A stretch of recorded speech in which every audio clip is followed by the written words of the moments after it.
Ya está el tocayo de los tocayos, el detective de la ciencia conectado en este momento, Ricardo Villegas Tobar. ¿Cómo estás? Muy buenos días. ¿Qué ole, tocayo? Qué gusto saludarte, doctora ñaca ñaca, buenos días. Hola, Oye, pues bienvenido, gracias. Ahora sí, desde la oficina, ya no hay ningún viaje en intergaláctico el helicóptero. ni nada por el estilo. Así Cuéntanos, es. tocayo, ¿qué tenemos para esta semana? Tocayo, ahora fíjense que me encontré un artículo espectacular en una revista que todo el mundo debe estudiar, al menos los alumnos de doctorado, ¿no? De la colección Annal Reviews, que lleva por título Ciencia Responsable, ¿no? Entonces, es un artículo que escribe un especialista de nombre Peter Drajos, que él trabaja en una universidad italiana, en Fiesole, no sé cómo se pronuncia, pero bueno, allá en Italia. Y el tema es que pues nos pone una serie de interrogantes que iré compartiendo con ustedes. Parte en su artículo titulado La ciencia responsable de decir que la ciencia en la actualidad se enfrenta a una gran variedad de crisis. Sabemos, por ejemplo, que existe un sitio en Internet que se llama Retraction Watch, en donde es posible que nosotros veamos todos los artículos que, habiendo sido publicados en revistas especializadas, tienen que salir precisamente de la edición porque se han identificado algún tipo de fraude científico, algún tipo a lo mejor, no sé, de plagio, de modificación de datos o hasta de imágenes, y que entonces, pues literal, la editorial tiene que retractarse de la publicación y eso invariablemente, pues, genera de alguna forma un impacto negativo en la ciencia. Y entonces, bueno, lo que sí sabemos es que precisamente para evitar caer en esos fraudes, pues hay que atender a las reglas del juego. Es decir, la ciencia tiene reglas y esas reglas existen desde hace muchísimos años. Por ejemplo, Merton allá en el 47 decía que la ciencia tiene que ser universal, tiene que ser escéptica, no debe tener sesgos, ¿no? O, por ejemplo, otro especialista en historia de la ciencia y filosofía de la ciencia, Kuhn, en 1962 hablaba del paradigma, ¿no? De los nuevos paradigmas, de los cambios de paradigma, de la construcción de la comunidad científica. Y de manera un poquito más reciente, pues se empezó a hablar de la calidad científica, ¿no? Es decir, cómo al seguir métodos de forma rigurosa podemos llegar a avances en la ciencia que no precisamente quiere decir que son verdades absolutas, ¿no? Sino que uno hace aportes a la disciplina y que derivado de esos aportes pues generas el debate en la comunidad y a partir del debate científico pues puedes llegar a algunas verdades, pero pues siempre están a disposición de lo que digan posteriormente otros colegas. Entonces, bueno, sabemos que a pesar de todas estas reglas, a pesar de que existen, por ejemplo, asociaciones internacionales para hacer valer la integridad científica, pues desafortunadamente siguen generándose algunos fraudes científicos. Y entonces este autor lo que hace es que se pregunta, ¿y por qué hay fraudes? Y su respuesta es contundente, sencilla pero contundente, y dice, muy sencillo, porque desde el siglo XX la ciencia se convirtió en un commodity. Hay que recordar que los commodities son las materias primas, ¿no? Entonces dice este autor, lo cierto es que la ciencia se convirtió o generó valores de intercambio en un modelo como es el modelo capitalista. Entonces, pone algunos ejemplos, dice, esto es muy sencillo. En el capitalismo se aprecia la innovación, ¿no? La innovación te permite tener ventajas. Entonces, ¿cómo se logra la innovación? Pues lógicamente haciendo investigación, generando desarrollo, ¿no? Llegando a algunas soluciones, y esas innovaciones sabemos que típicamente se protegen en la figura de los derechos de propiedad intelectual. Entonces, literal lo que dice Drajos, este autor, es que al haberse identificado un valor económico en la ciencia por encima de un valor social en beneficio de la humanidad, pues entonces llegamos a lo que él denomina como la tragedia de las materias primas, ¿no? La tragedia de los commodities.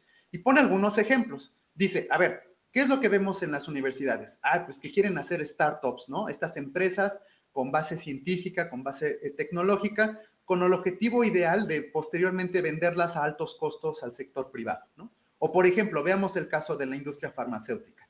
Para dar un dato, en 1990, la industria farmacéutica europea invertía 7,000 millones de euros al año en desarrollo e investigación de nuevos fármacos.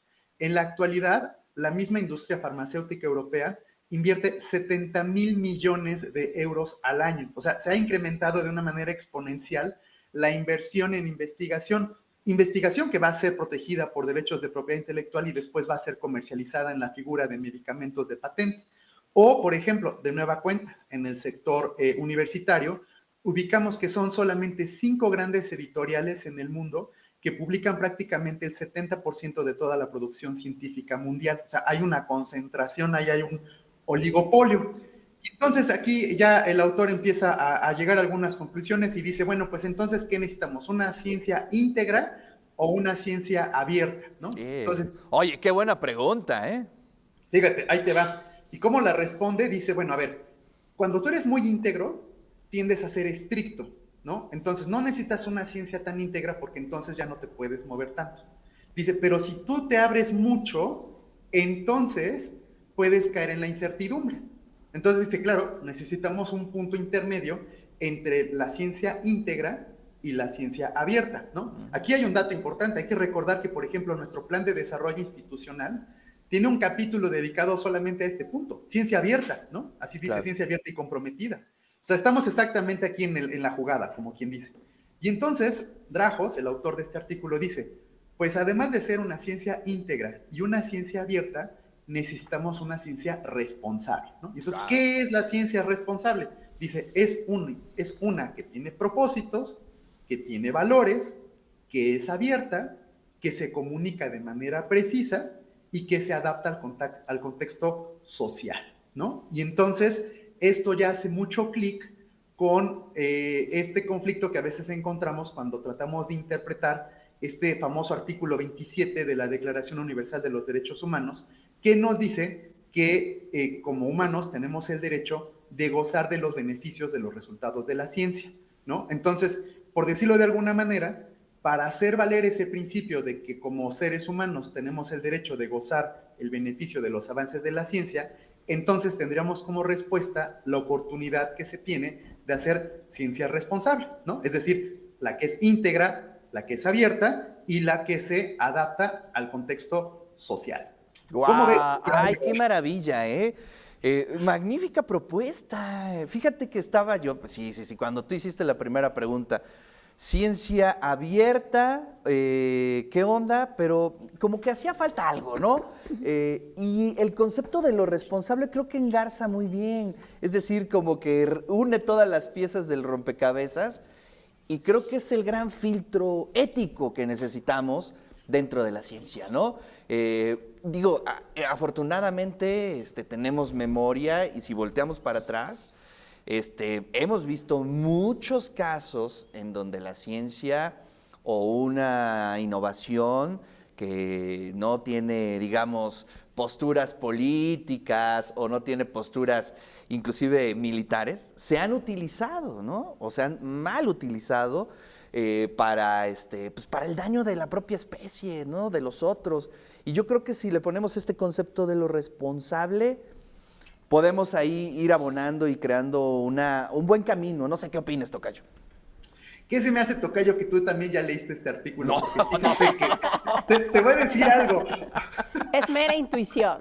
Sí, es mera intuición. No, es que sabes que el autor menciona exactamente el caso que tú estás poniendo. Claro. Es que él dice que a finales del siglo XIX y principios del XX sí. Es cuando prolifera la adaptación por parte de la sociedad de las soluciones de la energía eléctrica, ¿no? Y entonces dice, para generar energía eléctrica, los países tuvieron que hacer uso de las minas de carbón, ¿no? Exacto. Y entonces, por decirlo de alguna manera, se carbonizó la economía y eso provocó pues graves daños, especialmente en términos de contaminación, ¿no? Entonces, digo, por ahí si vio alguien la serie de The Crown, ¿no?